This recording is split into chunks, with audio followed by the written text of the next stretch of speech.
Meus amigos, sejam muito bem-vindos. Estamos aqui de novo em mais uma aula do Academia da Vida.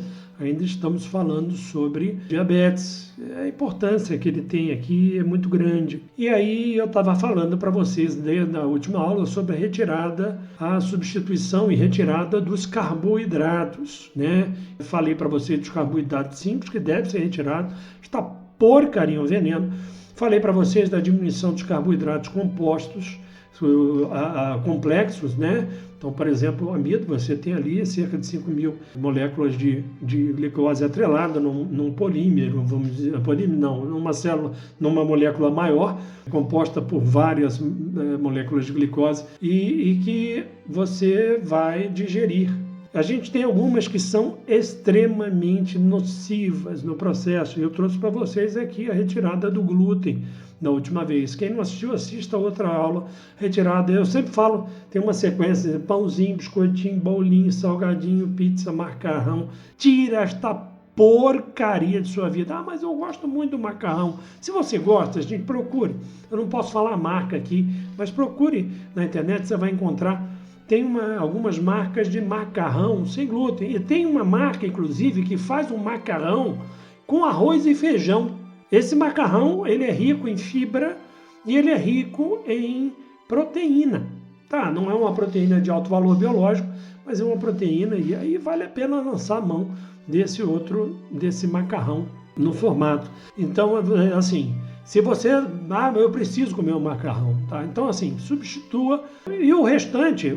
Pão, eu faço o meu pão. Toma cuidado também, porque você tem 1.001 receitas de pão. Existem alguns preparados semi-prontos muito interessantes também, que não levam sem glúten, mas você tem que tomar cuidado sempre que eu falo para vocês que a substituição é por outros carboidratos. Você pode acabar ganhando peso, porque você pode achar que você está... então já que eu não estou comendo glúten, eu vou enfiar o pé na jaca nisso aqui. E o que vai acontecer é que você vai ganhar peso, vai aumentar a sua resistência insulínica, vai atrapalhar o processo todo. Tá? Então você tem 1.001 formas de você fazer pães usando aveia. Gente, a colocação dentro desse processo de chia e linhaça é fantástico. Chia e linhaça, fantástico. Aveia, você tem ali, alguns pães usam maisena, tome muito cuidado, amido de milho. Em especial, eu quero que vocês tomem muito cuidado com aquele negócio que tinha, acho que nem existe mais, mas chamava-se caro. Isso foi introduzido, barriga de trigo, eles falam sobre isso. Foi introduzido na alimentação do americano. Esse negócio é frutose pura, extremamente tóxico, extremamente inflamatório.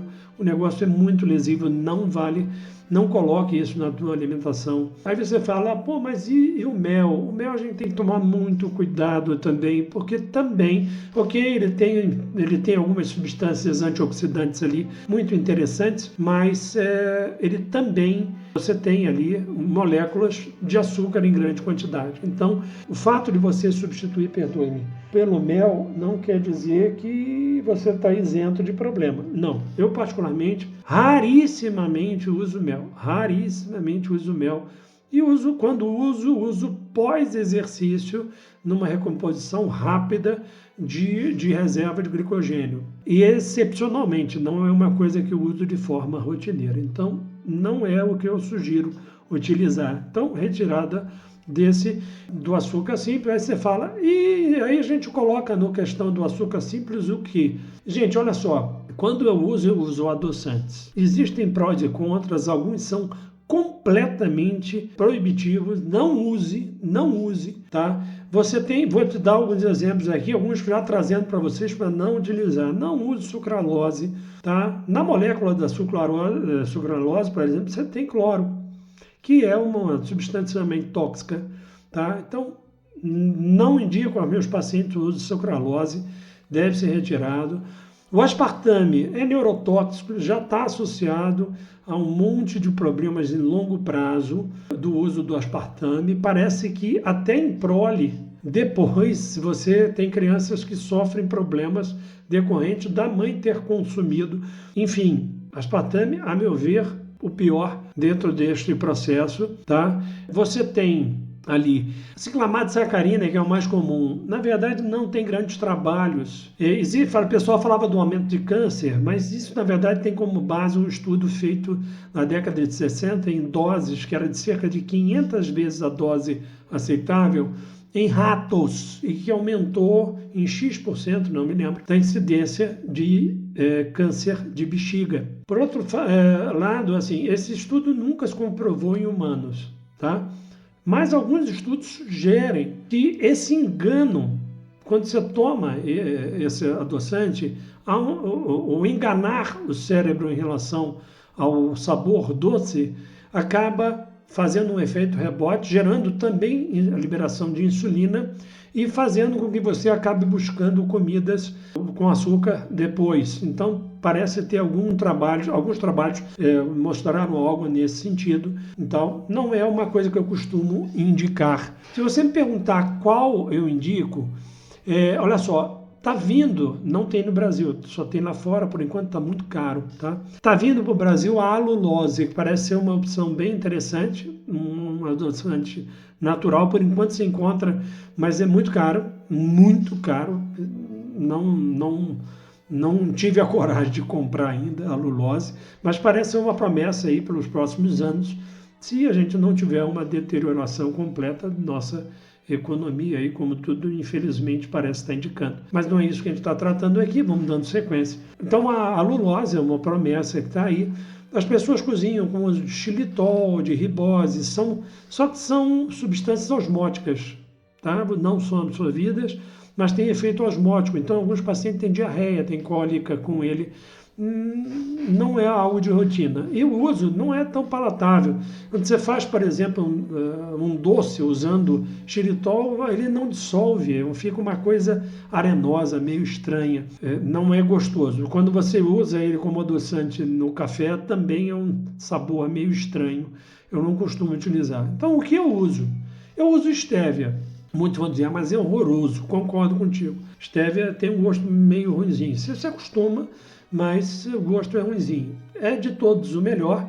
Para aqueles que não suportam o amargor da estévia, eu sugiro, foi lançado no mercado, não posso dizer a marca, estou aqui para fazer propaganda, mas procure, vocês vão encontrar a associação de estévia e talmatina. A talmatina diminui um pouco esse amargor do estévia. É bem interessante o uso dela. Então, eu sou daqueles que amam café e não consigo tomar café sem alguma coisa adoçante. Tomar ele na lata eu não consigo, para mim não me dá prazer. Então, o que eu uso, eu boto meu estévia. Hoje eu uso estévia puro, tá? Tranquilamente, mas estévia basicamente sem problema. E o estévia com talmatina também. Então, tem alguns estévia com sucralose. Não, é estévia com talmatina. Eu usei, até me adaptar ao estévia, eu usei então na primeira etapa a estévia com talmatina, e aí depois tirei a talmatina e mantive o estévia contínuo. Por quê? Porque é até mais barato de se comprar, você consegue mais em conta o estévia puro, tá? É a opção que você tem ali. No lugar dos carboidratos complexos, eu já disse para vocês aqui, batata, inhame, pode ser utilizado, você pode utilizar legumes, você pode utilizar aí esses grãos como a aveia, a linhaça, a chia, quinoa, tudo isso pode ser colocado ali como fonte de carboidratos de qualidade bem superior àquilo. E arroz, feijão é bem interessante. A combinação de arroz e feijão pode ser utilizado. E a gente vai falar mais na frente sobre a questão do que a gente chama de índice glicêmico. Se você comer o arroz puro, isso não é legal. É carboidrato puro, tá? O ideal é que ele esteja associado. Quando você junta o arroz e feijão, você consegue uma proteína de melhor qualidade, porque ali tem uma complementação de aminoácidos entre as duas. É uma junção que a gente ouve falar toda hora. E é muito bacana. É verdade, é bem interessante. Não é comer demais. Não é comer demais. Pode comer um pouco de arroz e feijão. Dentro desse processo não há. É claro que você não vai encher o prato com isso. Usar farinha de mandioca, essas coisas, não é para utilizar isso, tem caloria pra caramba. E lembre-se que eu falei, a tapioca, a aveia, a gente pode fazer uma panqueca de manhã? Pode, mas numa quantidade pequena, tem que tomar muito cuidado com isso. Se você conseguir o trigo em córnea, você pode fazer o teu pão com trigo, né? Tome cuidado com a maisena, o amido de milho, porque tem muita caloria também. Ele não é, e aí você pode ganhar peso, aumenta a resistência insulínica e atrapalha. Eu espero que eu tenha conseguido trazer um pouquinho para vocês, clarear um pouco essa substituição de carboidratos aí. E o uso daqueles, se você não consegue ficar sem um macarrão aí, que use pelo menos esses que tenham mais fibra e que tenham proteínas e que não tenham glúten.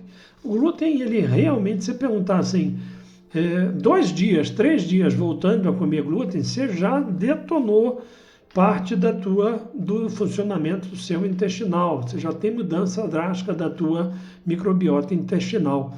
Com 2 dias já de uso, você já vê isso. Então, assim, tomar muito cuidado.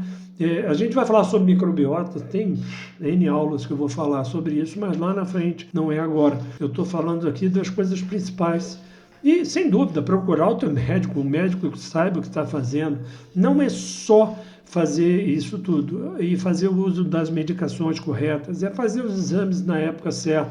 Existem exames que são necessários ser feitos de forma rotineira, como proteção, como fundo de olho. Todo paciente com diabetes tipo 2 foi descoberto o diabetes tipo 2, o ideal é que ele faça um fundo de olho.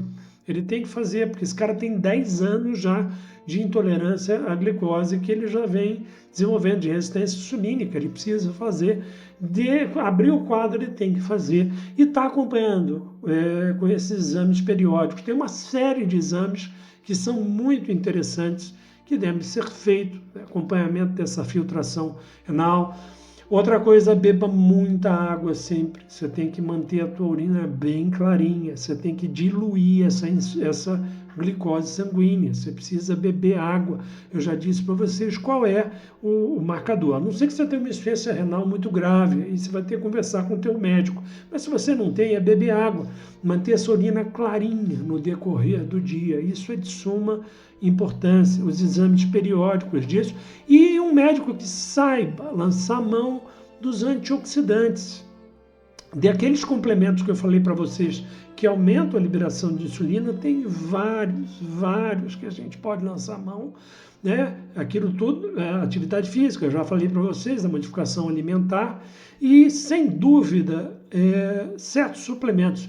Você é um paciente que está inflamado, a gente precisa desinflamar e tem suplementos que desinflamam, que pelo menos ajudam, a gente precisa, você está um aumento do teu estresse oxidativo, a produção de radical livre em você é muito grande e a gente precisa, inclusive, contrabalançar isso. Você vai precisar ter um médico que saiba mexer com isso. A medicina integrativa é um caminho. Então, tenha o teu médico integrativo que vai te ajudar nesse processo, tá? Se você está aqui, não assistiu às outras aulas, eu sugiro que você volte do começo, esteja conosco no trilhar desse caminho aqui, porque o que eu quero no final é que você seja dono de sua vida. Você vamos parar de culpar o mundo, a vida é tua, é você quem tem que tomar conta dela.